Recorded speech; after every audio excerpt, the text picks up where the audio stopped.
परिवर्तन में बीमारियों से बचने के लिए सावधानियां बरतने की जरूरत होती है। Doctor VK Verma.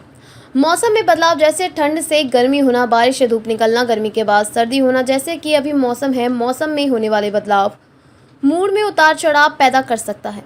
कुछ लोग इस बदलाव की वजह से डिप्रेशन का शिकार भी हो सकते हैं। मौसम में बदलाव होने पर इम्यूनिटी कमजोर होने लगती है और बीमार होने के चांस ज्यादा रहते हैं। मीडिया से बातचीत के दौरान प्रख्यात समाज सेवी एवं चिकित्सा अधिकारी डॉक्टर वीके वर्मा ने जनपद वासियों को ईद एवं चैत्र नवरात्रि की शुभकामनाएं देते हुए कहा कि माह रमजान समापन की ओर है। ईद की तैयारियां शुरू हो गई हैं, साथ ही चैत्र नवरात्रि का शुभारंभ होने वाला है। मौसम का भी तापमान बढ़ रहा है, ऐसे में हमें कुछ सावधानियां बरतने की सख्त जरूरत है।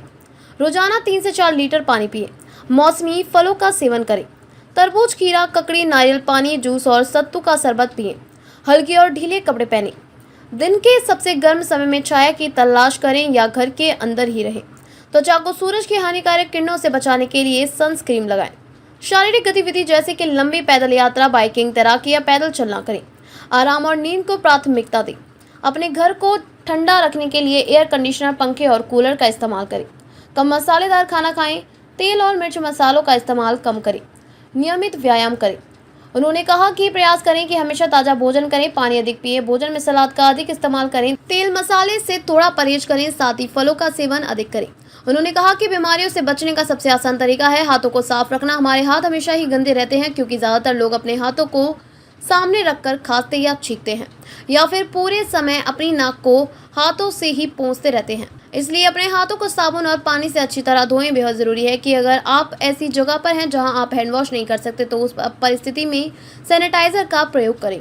यदि कोई बीमारी होती है तो उसे पीएचसी, सीएचसी एवं जिला अस्पताल में संपर्क करें। यदि निजी अस्पताल में इलाज कराना चाहते हैं तो प्रशिक्षित चिकित्सक की देखरेख में इलाज कराएं। कभी भी मेडिकल स्टोर या झोला छाप चिकित्सक के पास न जाएं।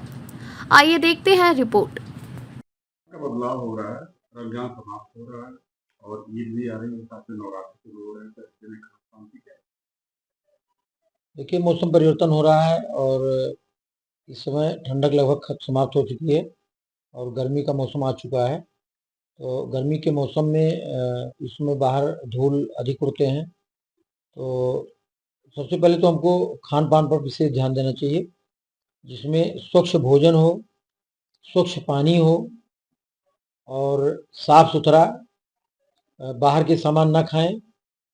बाहर के सामान कोशिश करें कि कम से कम या ना खाएँ तो ज़्यादा अच्छा है, क्योंकि बाहर के जितने भी दुकान की सामानें होती हैं उसमें कुछ न कुछ इन्फेक्शन होता है या मक्खियाँ भिनभिनाती रहती हैं और धूल भी उड़ के पड़ते रहते हैं, तो वो नुकसानदेह होता है।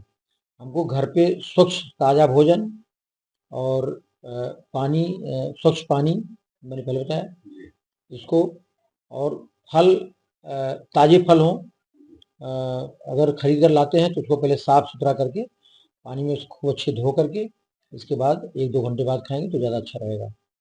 और भोजन ताज़ा होना चाहिए। सड़े गले फल कटे ये सब ना खाएँ तो ज़्यादा अच्छा है। जो लाएँ घर पे उबाल करके खाएँ तो ज़्यादा अच्छा रहेगा। भोजन सड़े गले मतलब कटे ये सब बाज़ार से नहीं लेना चाहिए, क्योंकि उसमें ज़्यादा इन्फेक्शन होने का चांस रहता है। और इसमें धूप में निकलने के बाद सर पे कपड़ा हो, जैसे रुमाल हो, टोपी हो या जो कुछ भी हो, और पूरे शरीर कपड़े से ढके होने चाहिए, क्योंकि गर्मी में नुकसानदेह होता है। और पैर में मोजा हो, जूता हो, चप्पल हो, जो भी हो, लेकिन मतलब होना चाहिए। इससे धूप लगने की संभावना कम रहती है और धूप में कोशिश किया जाए कम से कम निकला जाए और सुबह शाम सारे काम कर लिया जाए तो ज़्यादा अच्छा रहेगा। और इसके साथ-साथ जो है जैसे बताया आपने कि ईद का त्योहार आ रहा है। ये नवरात्र हाँ, या नवरात्र में, तो नवरात्र में भी जो हमारे उपवास व्रत रखते हैं या रोज़ा रखते हैं, तो उपवास रखने वाले की मतलब ज़्यादा मसालेदार चीज़ ना खाएँ। सादा भोजन हो, जिसमें जैसे फल हो या उनका जो भी उपयोग होता है, उसमें तेल और मसाले का प्रयोग कम से कम करें। कोल्ड ड्रिंक, चाय, कॉफ़ी की प्रयोग कम से कम करें।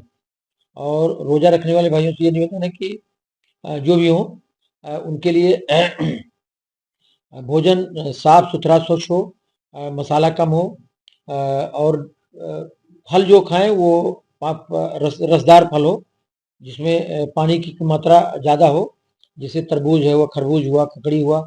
इससे क्या होगा कि पानी की कमी नहीं होने पाएगी और डिहाइड्रेशन से बचेंगे। तो क्योंकि काफ़ी, चाय और कोल्ड ड्रिंक ये सब जो है प्यास लगाती है, तो इससे दिक्कत होती है।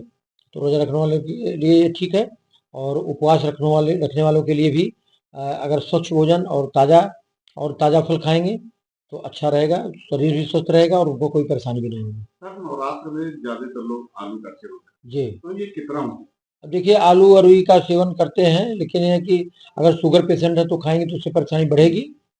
तो उनके लिए मैंने पहले बताया कि जो दूध का सेवन करें, उसमें से वो जो साड़ी होती है उसको निकाल करके, और बाकी घी का प्रयोग कम से कम करें, तेल का प्रयोग कम से कम करें, फल खाएं, ये सब खाते हैं और स्वच्छ पानी पिएं तो कोई तकलीफ नहीं होगी।